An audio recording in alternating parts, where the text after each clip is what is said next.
جس نے کعبے میں خطبہ دیا ابو بکر، سب سے پہلے جو مومن کہلایا ابو بکر، سب سے پہلے جو صحابی کہلایا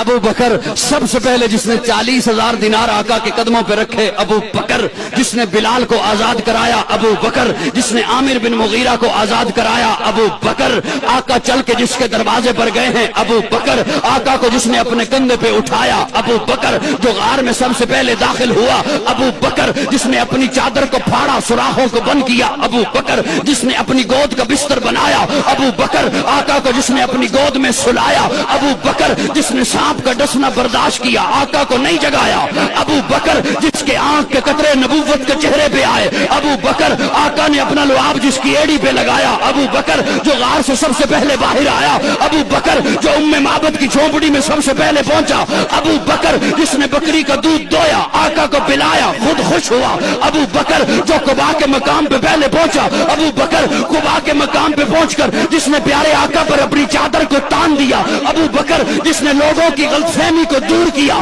خادم کون ہے مخدوم کون ہے ابو بکر، جس نے قباء کی پہلی اینٹ رکھی ابو بکر، جس نے مسجد نبوی کی پہلی اینٹ رکھی ابو بکر، جس نے ریاض الجنہ کا ٹکڑا خرید کر کے دیا ابو بکر، قرآن نے جسے ثانی اسنین کہا ابو بکر، قرآن نے جسے یقول لصاحبہ کہا ابو بکر، قرآن نے جسے والذی جاء بالصدق وصدق بہ کہا ابو بکر، قرآن نے جسے اولئک صادقون کہا ابو بکر، جو بدر میں آقا کے ساتھ آیا ابو بکر، بدر کے میدان میں آقا کو جس نے سجدے کی حالت میں گلے لگایا ابو بکر، جس نے صلح حدیبیہ کا مشورہ دیا ابو بکر، جس نے عثمان کو روانہ کرایا ابو بکر، آقا کی زندگی میں جس نے مصلی پر نمازیں پڑھائی ہیں ابو بکر، جس نے منکرین زکات کا خاتمہ کیا ابو بکر، آقا کی وفات کے بعد جس نے امت کے ایمان کو سنبھالا ابو بکر، آقا نے فرمایا جنت کے 8 دروازے جسے اپنی طرف بلائیں گے ابو بکر۔